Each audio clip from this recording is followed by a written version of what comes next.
A very warm welcome, dear brothers and sisters, to the Redemptorist Friendship Circle, a podcast by the Redemptorist community of the Vice Province of Malaysia and Singapore. In this podcast, we talk about everything Redemptorist, we introduce you to the Redemptorists around the world, and talk about interesting and current topics in and around the Catholic Church. I am Terence Wee, a Redemptorist priest serving in Novena Church here in Singapore and a host of this podcast. Now, generally, I will have a co host with me, but in the past 2 months, many of us have been very occupied with our respective works, some occupied with ministry works, and some busy with preparations of our 75th anniversary events. As such, we have decided to take a pause in February so that all of us can relax a little and enjoy the Chinese New Year. And even this month, it was rather difficult for us to sync our schedules to do the recording. After some consideration, I have decided to fly solo this time and record this episode myself so that you, the listeners, will be able to enjoy an episode in March. I will therefore not waste too much time and dive straight into our interview for this episode. Now, I believe many of us here in Singapore, Thailand is a very popular getaway destination for a short, restful, and relaxing vacation. And if you are a good Catholic, you might even try to find a church to attend over there. Thus, many of you might be familiar with Holy Redeemer Church in the heart of Bangkok. What some of you might not be aware is that this church is being run by our Redemptorist counterpart in Thailand. Now, today, I'm fortunate to be able to have a chat with Fr Bom, who is the provincial of the Redemptorists in Thailand. And he will share with us the many wonderful and inspiring works the Redemptorists in Thailand is doing. So, without further ado, let us listen to this interview with Fr Bom.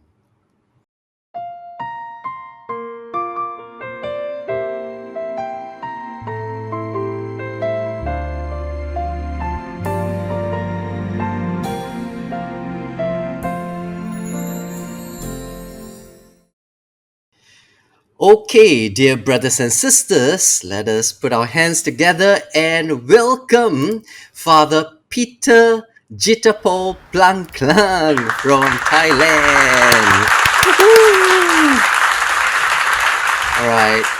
So, Father Jittapol is more famously known as Father Bom. All right. So, we have got to know each other when we were in the seminary. When I was first year in the seminary, Father Bom was in his final year.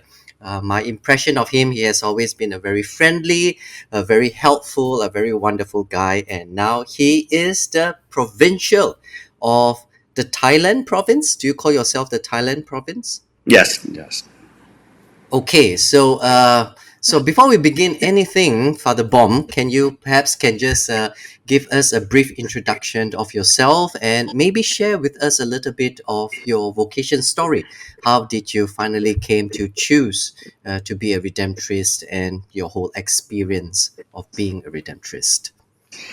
Okay, so thank you very much for this opportunity. I'm happy to be with you and all the audience of your podcast. Actually, I grew up in a very own Catholic village, in the northeastern part of Thailand, and this village was founded by a French missionary around Okay. 140 years ago. We just celebrated 140th anniversary of Mm-hmm. our village.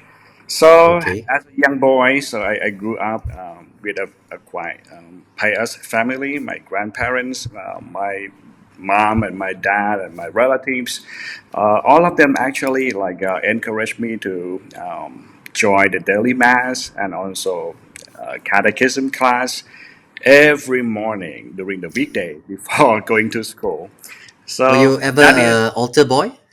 yes, I would say for Oh, many okay. years I served The as full the thing. yeah the altar boy, and actually I have no interest in joining the seminary, and Mm-hmm. actually for my uh, my childhood, I would enjoy playing soccer with my friends and like other boys. However, during the year, my final year in the elementary school, the assistant priest in my parish called me up and introduced me to a Redemptorist formator who just happened visited his family in our hometown. So we Okay. met, we talked, and it's quite interesting. So I decided to join the Redemptorist Seminary, even I did not know anything about the Redemptorists. So I joined the Redemptorists because of, I would say that I would maybe have new experiences living away from home and get to know new friends and new environment. At the So, age of 12, yeah, at the age of oh my 12. gosh. So at the age of 12, and how long were you? I presume that's the minor Hmm. seminary, and then you would have gone to the major seminary and continued. How long would your whole formation be? 17 years. Oh, 17 years. My gosh. Yeah. So you were ordained at 29? 29, yes, correct. 29. And how was it smooth sailing all the while? Were there any challenges? Were there any doubts Um, at some point of time? I did not have like a break, but some kind of the immersion program along the way that would give me kind of a break, from a formation, kind of the structure. But along the way, yes, some challenges, some doubt about my vocations, and Hmm. be of the some other interests that came Yes, in. exactly. For Uh-huh. sure, yes. Were they strong enough to make you um, doubt your vocation or thought of maybe exploring something else? I think only once or twice that I had a serious discernment about my vocation. And yeah, Okay. but along the way, there were people who accompanied me during those challenges Hmm. and helped me a lot in my own discernment toward these vocations. Okay, so I believe for some countries, people in some countries, for example, in Thailand, in Philippines, maybe in Indonesia, in Vietnam, there is still the concept of a minor seminary. In the early years in Singapore and perhaps in Malaysia, there were also minor seminaries, but now uh, these realities are no more present here in Singapore. So I believe for the Singapore listeners, they are not that familiar with the idea of someone going into the seminary at a very young age. And for you, it was like 12. That would be at the last year of the primary school. Yeah. And once in, you are uh, slowly being formed towards becoming a religious priest ultimately, or perhaps a priest or a religious. Uh, but for many who grew up here, this concept would be rather foreign. So as you have mentioned, there were challenges. There are some. Yes. Yeah. Perhaps there will be times where we discern, and I guess for many they will say that one of the biggest challenge is to the the opportunity of falling in love. Yeah, so I'm not sure if you would like to comment on that for someone who joins the seminary at a young age.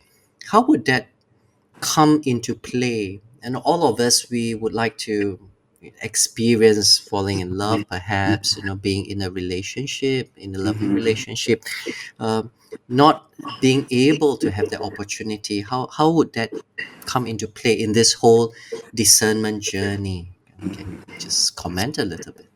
Yeah. Actually, our minor seminary is not that Hmm. very strict in terms Hmm. of the structure. So we still have time to explore our lives as young people. We have time at home during the break, like the semestral Okay. breaks. So we believe like other young people, and we grew Okay. up. We learn those stuff. We explore, and yeah, Hmm. but the seminary would accompany us in terms of Okay. learning more about vocation. But I would say that in Thailand, though we still have minor seminary, maybe less than 5% like got ordained as Oh, priest okay. or continue their religious life. And the idea here is just like I would say resonate with the idea of the sending kids to the temple for the Buddhist Okay. family. All right. Yeah, so they hope that we will have a good education. We will learn more in terms of academics. We learn how to live with others. We learn from the priest or the monks about a good way of lives that when we grow up, we would Okay. have that kind of guidance and directions to All become right. a better person. So they don't hope that everyone would, would be ordained Okay. as a priest or All right. would All really right. succeed into that stage of life. Yeah. So basically, you just go into the minor seminary in the hope of getting a good, not just academic formation, but morals and Moral, yes. formation in being a good person. Yeah, I guess that's good. So you mentioned this thing about is similar to the temple, which is something I think for many of us who are not from Thailand, Uh huh. we generally associate Thailand with Buddhism. We understand that there are many Buddhists, and Catholicism would probably be quite a minority, and therefore it would be interesting for us to know how did maybe not so much on how the Catholicism come to be in Thailand. That would take too much time. But maybe how did the Redemptorist come made its presence in Thailand, and how did it develop and grow to what it is right in this present time? Sure. Actually, we are less than 1% in the Oh, yeah. country in terms of the population, and In then terms of absolute number, do you know like 1% would three hundred translate fifty to? thousand. Okay, all right. Yeah, Oh, out of almost so 70 millions. okay. In terms of the population. So we are really minority. Above 95% are Buddhist. So the Buddhism is very strong. And in the past, the missionary came to Thailand, if not mistaken, around 400 years ago. Uh, Okay. so they actually started with a group of merchants, to do the business with the Okay. kingdom of Thailand. Mm-hmm. They are not really in terms of evangelizations Mm-hmm. or Mm-hmm. try to convert the whole country. But I thought that they might have had that thought in their mind, but it was not really Okay. successful. Mm-hmm. So the missionary actually would start little by little with the different communities. Normally, the Chinese people, the Vietnamese people, Mm-hmm. not really like original Thai people would immediately convert into Catholicism. So Mm-hmm. they started their work with that, and actually many missionary uh, who came to Thailand actually had been driven out from the China mainland. So, Ah, okay. so Yeah. yeah, So, later on, this group also came, and then uh, we have more people, like joining in as a Catholic here in Thailand. mm-hmm. So the bishops those days invited different orders to come into Thailand. So Okay. one of them was the Redemptorists. So All the right. first four missionary of the Redemptorists came from America, All right. from St. Louis province in Missouri. So they Okay. came here in 1948 Mm-hmm.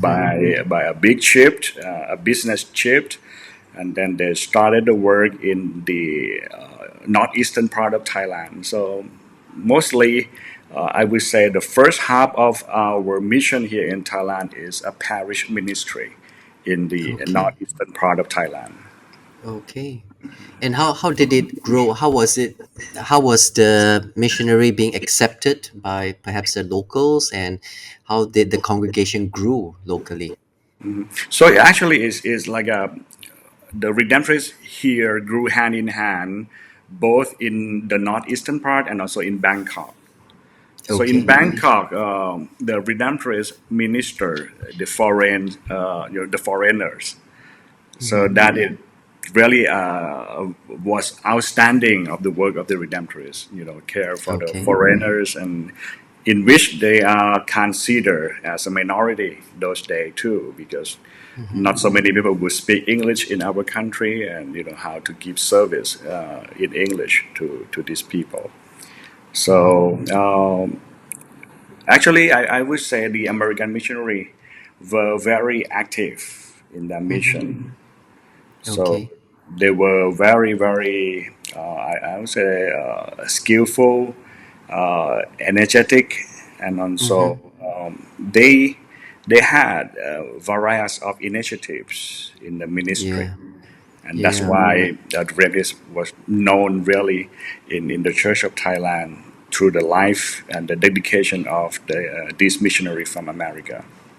Yes, actually, if we want to compare the development of the Redemptorist, in particular, from, for example, here in Malaysia and Singapore, as compared to Thailand, I believe Thailand is much more successful in terms of the development of the Redemptorist.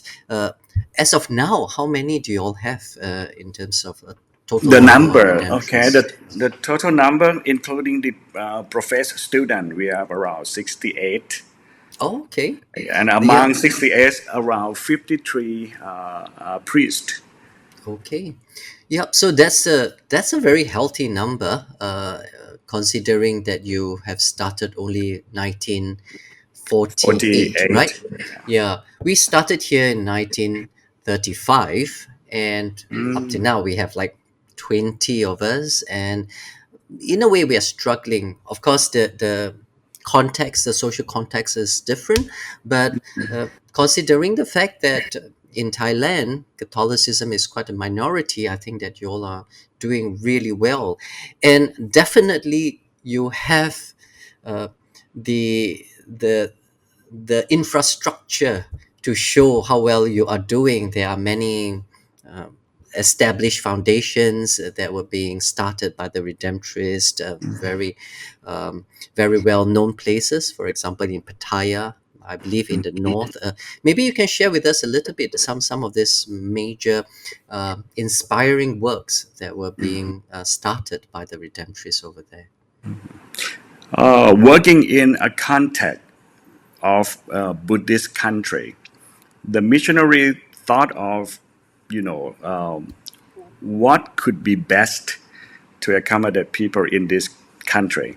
So the social work was number one. So they Okay. started different kind of social works. As you mentioned, we have this school for people with disabilities in Pattaya.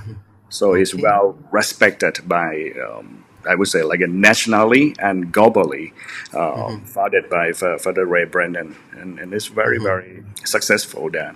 We have the school for the blind. We have the shelter for street children, and even this extend that into the heart of Bangkok, in the slum area with Father Joe Meyer, and in the Okay. northeast of Thailand, also Father Mike Che established also a center for like kids, but like a left behind by their parents who affected by the HIV, and kids with special needs, and the street Okay. children all over in that area of Nong Khai in the Okay. northeastern part. Yeah. So we see that they chose the right track for their mission Okay.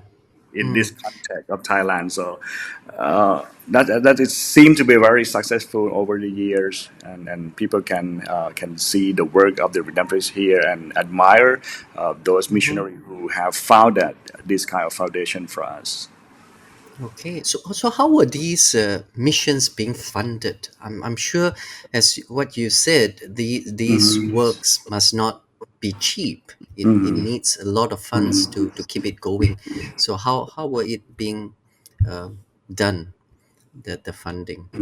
So the funding actually, the missionary actually established a team to do the funding, and Okay. yes, of course, it costs a lot. So they need fund from like the overseas fund rather than Mm-hmm. uh, like fighting here in Thailand in the Buddhist country is not easy to do some kind of the fundraising, but Mm-hmm. when it comes to a social work and people, even the Buddhist people, also Mm-hmm. love to Okay. help us. Yes, Okay. So even for our mission works, our social missions, you get people from other religions that are helping us and definitely. funding our work. Okay, Yes. that's very good. Yeah. For the Singaporeans, I think quite a fair bit, at least those who are associated with the Redemptorists, they are aware of the Father Ray Foundation. Mm, We have brought quite a few groups to Pattaya to experience that whole reality. And so I think some of them were also being touched, and they try to fund some of the enterprise. yeah. And of course, like for our listeners, if you want to know a little bit more, we will put more of these informations in our show notes so that you can see all the good works that were being done over there in Thailand. And if you want to either visit or you want to Mhm. support them in different ways, you're very encouraged. Maybe just one more thing. I'm just wondering, like, how does the government or respond to all these initiatives? Do they support well? Do they work together very well? Yeah, we collaborate very well with the governments and also with we call it Mhm. the support from the royal family. Uh, Oh, okay. yeah, yeah, All right. because it's a work that we actually do for all people. Mm-hmm. Even they are Okay. Buddhist, Muslim, or other faith. So we accommodate them all. So Mm-hmm. it doesn't mean that we focus on the Catholic people. Yeah, but this Yeah. is the work that we benefit everyone in the country. So the government join us, and when we ask from from different organizations, the local authorities to help us with that kind of any needs that happen, they help us very well. Okay.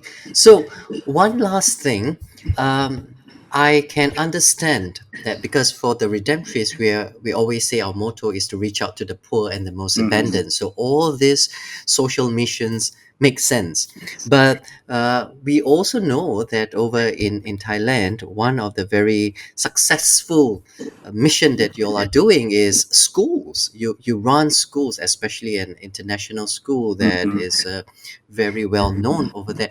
Perhaps you can share with us also what were the rationale behind our Mhm. Redemptress starting a school over there, and maybe just introduce a little bit about the school that you have over there at the moment. Okay, so it has been a debate whether we keep the Okay. school or we Okay. just Yeah. abandon it and just focus in the mission that really true to our charism. Mm-hmm. But along the year, we found out that we need resources to run our Okay. mission. And running the school in the past, we started because of the foreign children in Thailand.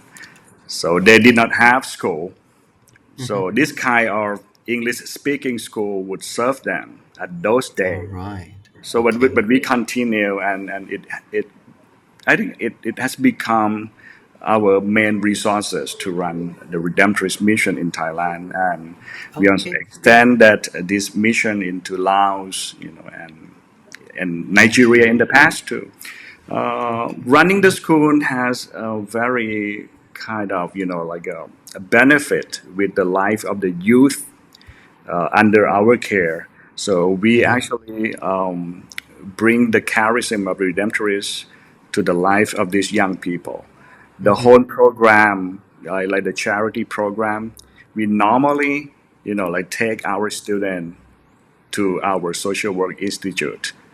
Pattaya, Nong Khai, even with the tribal people in the northern part of Thailand in Chiang Mai, Okay. in the slum area in Bangkok. So these kids, when they actually, like reach high school, they will have a chance to experience the Redemptorist social Mm-hmm. work in different places. Okay. So it Yeah. shapes their life actually, not in terms of bring the academic excellence to the life of these people, but we also want them to be a good citizens of this globe by experiencing some kind of our mission with the poor and the most abandoned.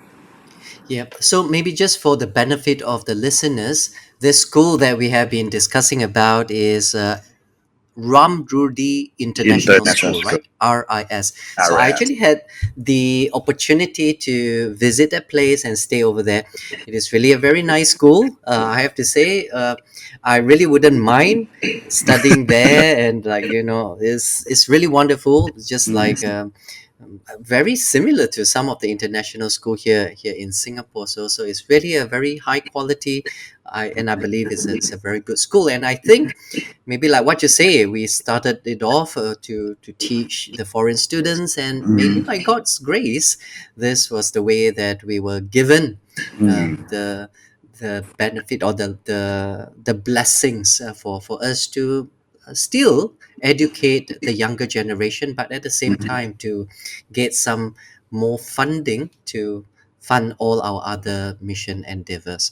Okay, so maybe just moving ahead, I would just like to um, invite you to share with us, perhaps from your own perspective, what do you think might be some of the major challenges for the Redemptorist or for a Catholic priest or a Catholic religious order? What might be some of these major challenges uh, of our existence within the Thai context?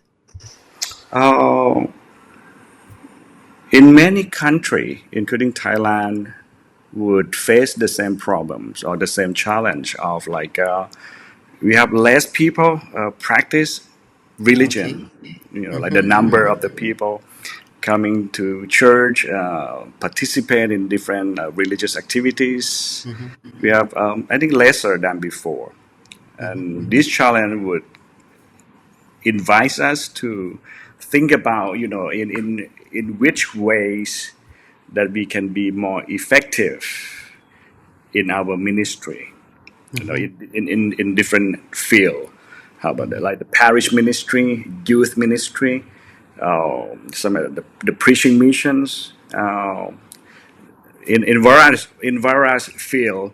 How mm-hmm. can we be more effective in the ministry? Okay. This could be the first challenge, and the second one I thought of vocation. We Mm. talk a bit about Yes. like, we do have in the seminary. Mm-hmm. During my time, there were around 60, 70 children living Okay. together in Mm-hmm. minor seminary, but this day only 20.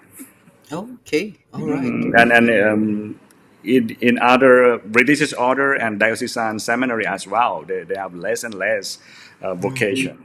So Okay. working with young people this day is very Mm-hmm. challenging, and even bring them into the church Mm-hmm. is harder than before. Mm. How about Okay. to encourage them to join the seminary or to Okay. be our candidates?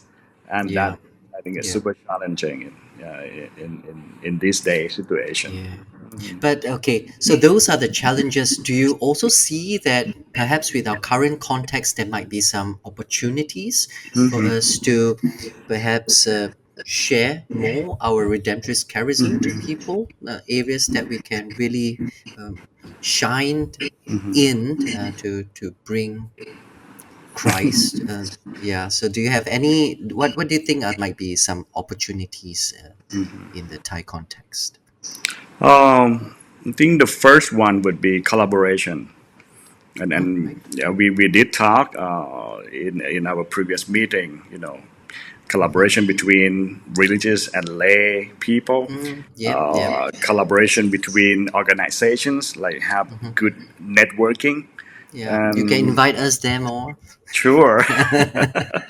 Yeah, We love yes, to, yes, we love to yes, because in many ministry we do it in English.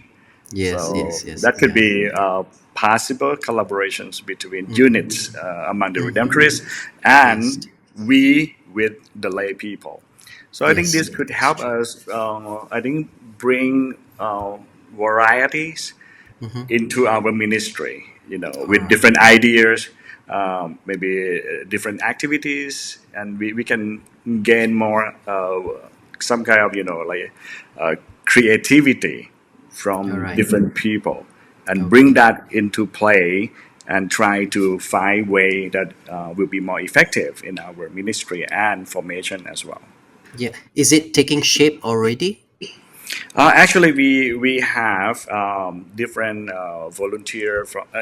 We have a number of volunteers, from different Mm-hmm. countries, Okay. helping us with that, and we are open for lay people to get into our ministry too. Okay. Very good. All right. So maybe before I ask you one final question, that this is something that um, I, oftentimes when I interact with the Thai conference, I hear of a lot of very wonderful stories that really make me very proud of being a redemptorist. So I'm just wondering, there would be many. Do you have any special, inspiring stories of the redemptorist mission in Thailand that you would like to share with us? Just one or two. So, looking back into the lives of our missionaries, the first Okay. group who came, they came by Mm-hmm, boat. I think they mm-hmm, took almost 2 months to Thailand from America. So I think that passion, that commitment to this mission is very inspiring for me. mm-hmm, And then the first tax they were sent into the province, in which kind of like a, my goodness, there's no road, no car, mm, not at all. yeah, They actually they the they language. they use horses to Okay. go from different village to other village. It's Mm-hmm, very mm-hmm, very amazing to look back mm-hmm. into this experience, and it's kind of like really like encourages us to follow the footsteps of our missionaries. And I named some of them already, like Father Ray.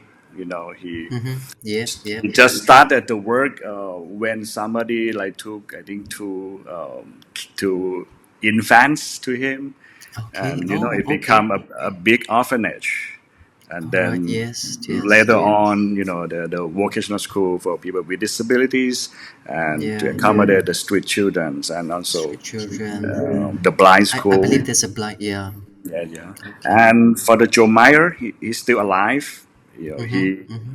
came to Bangkok. He started the work in the slum, in which Hmm. nobody wanted to go there. The Redemptorists went there, and he has helped, I think, more than like 5,000 families over Yeah. 50 years in that area, and I, very I inspiring. remember as students when there was a time where the whole seminary, all the students in the seminary, we visited Thailand. I Hmm. believe that was a time when Thailand became a province, and we had the opportunity to visit Father Joe. Yeah. I believe, Yeah. uh, he was very hospitable, but he was almost like a prophet. He Yes. gathered us around and say something very inspiring. Then Mhm. he said, like, there will be two among you that will be martyred for your faith. So all of us just kind of like got shocked. Up to now, sometimes when we meet each other, we are just saying like, okay, so let's take there's a head count who has been martyred for the faith. So we are still wondering who among us will be martyred for our faith. But as I said, he it was a really incredible work that he did. So At the to we help the call people. the Mercy Center in Bangkok. Yeah, Okay, the all right, name of the center. okay. Yes, and I think this missionary, not just those who founded the center, but even for the Charles Cotan, for the Leo Travis, they Okay. live a very simple life. Mm-hmm. Before they die, we went to their rooms and only some clothes, and this is the real missionary. I would say that Yeah. I they think really we are very different now. Yeah, it's like the way we live I our can see the like the detachment in their lives, the simplicity of life, the yes. prayer life in the life of missionary would really inspiring us. Okay. Yeah. So perhaps just one last question to you. In case some listeners have listened to this and they got inspired, or someone that is still discerning the choices in life, what would you say to those who are considering a religious life, or especially to the Redemptorists? What might be some advice that you would like to give to them? Yeah, listen to God's will, and I think this would be the first step. Take Okay. some time to listen to God's word and God's will in our lives. And I would really, I love to use this phrase, with young candidates. I said, if you have no hunger to establish your own family, this could be your path. And this path, you can love so many people. You can do good work to so many people, not just your own family. You can share your life to many people, not just your own family. You can dedicate yourself to so many people, not just your family. If you have no hunger for your own family, but if you have, that is another vocation. There's nothing wrong to have your Okay. own family. But if you listen to God's will clear enough and you are not really like, hungry to have your own family, I think Yeah. giving your life into this path, into this Yeah. vocation, would be a very meaningful one for you. And yes, welcome to join us, the Yeah. Redemptorists. Okay. Okay. Yes, but perhaps also to say that for someone who is hungering, I believe, uh, looking for a family, they might still be able to consider this kind of vocation. It's just that the way our own family exists is a little bit different. Like what you say, you have a lot of people that you can reach out to and call them your family members, huh? So anyway, with that, I just want to say a big thank you to Father Bom, where we much more lovingly know you as, for spending this time. In fact, we have change our appointment to do this recording quite a few times because you are always very busy. But I really thank you very much for Come. taking this time to come and talk to us, to introduce to us the Redemptorists in Thailand. And definitely, hopefully, we'll get to see more of each other, and maybe we can bring more of our uh, worshippers from Singapore to visit all the very wonderful and inspiring places, mission places in Thailand, and hopefully share a little bit more of our redemptorist work with them. So, with that, thank you very much, Father Bom. I'll definitely hope to see you very soon, and Yeah. all the best to all the wonderful work and redemptorist conference over there in Thailand. Thank you to you. And yes, definitely, Thailand here is open for uh, anyone who would love to see our works, experience our missions, and even to spend some time with us or have a retreat with us here in Thailand. You're all welcome, and thank you for this time. And I hope that this talk could be an inspiration to you all and so many people who may listen to this podcast in the future, that Yep. there's still place, there's still certain areas for you to explore in this world, especially in the work of the Redemptorists all over this conference in Asia and even across the world. Okay, so goodbye, and Goodbye. we'll be seeing you very soon. Hopefully, we'll invite you back again to our Thank you. podcast. Bye bye. Bye bye.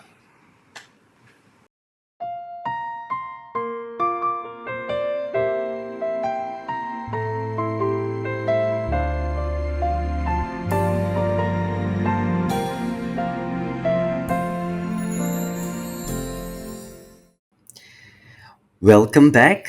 So I hope you have enjoyed the conversation with Father Bom and got to know a little bit more about the Redemptorists in Thailand and their wonderful and inspiring works. I do hope that all you listeners will be able to visit our church in Thailand and visit some of our Redemptorist missionary centers over there. And if you can, do consider supporting their ministry work too. Now, this is just a very quick update on all the happenings in and around Novena Church during the month of March. Now, while you're listening, we would already be in the season of Lent, and during the season of Lent, we will be having the Station of the Cross every Friday at 6 p.m. before the 6:30 p.m. regular evening mass. So do come and spend some time to join us at the Station of the Cross and reflect on the loving act of Jesus for each and every one of us. And also, we have already begun the 9 weeks novena in preparation of Easter. And this year, our theme is on the Beatitudes. So let us also come every Saturday for our novenas and reflect on the wonderful teachings of the Beatitudes that Jesus has given to us. Now, we are already in the season of Lent, and therefore, as I've shared before, during Lent and Advent, we will always have a special project. And this time round, we will have a special Lenten project focusing mainly on the migrants. Therefore, on the Sunday, 16th of March, I really would like to invite all of you to come and join us from the afternoon from 2:30 to 4 p.m.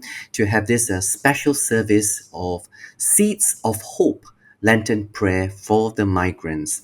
Now, during this special service, we have requested the migrants to send in their prayer petitions, their special intentions, and we are inviting everyone, migrants and especially the locals, to come at this special event to perhaps reflect a little bit about more about the migrant situation here in Singapore, and especially for us to pray for some special intentions that is being written by our migrant brothers and sisters. So I do invite all of you, if you can, do come and join us on the 16th of March for this special Lenten project prayer service.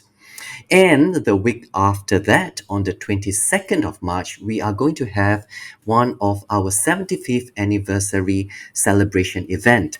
And that is a family walk. So this is part of our 75th anniversary celebration, of which we are also preparing some events to promote more bonding among all of us and also to promote healthy living. And therefore, on the 22nd of March, we are going to have our 75th anniversary family walk. The place is at East Coast Park. We will start the walk around 8:30 and the event will go on until about noontime.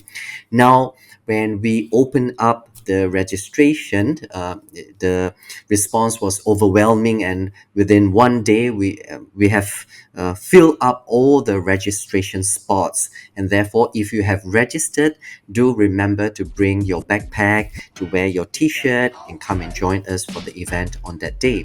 Now, for those who have not been able to register, you are still welcome to just join us for the walk at East Coast Park.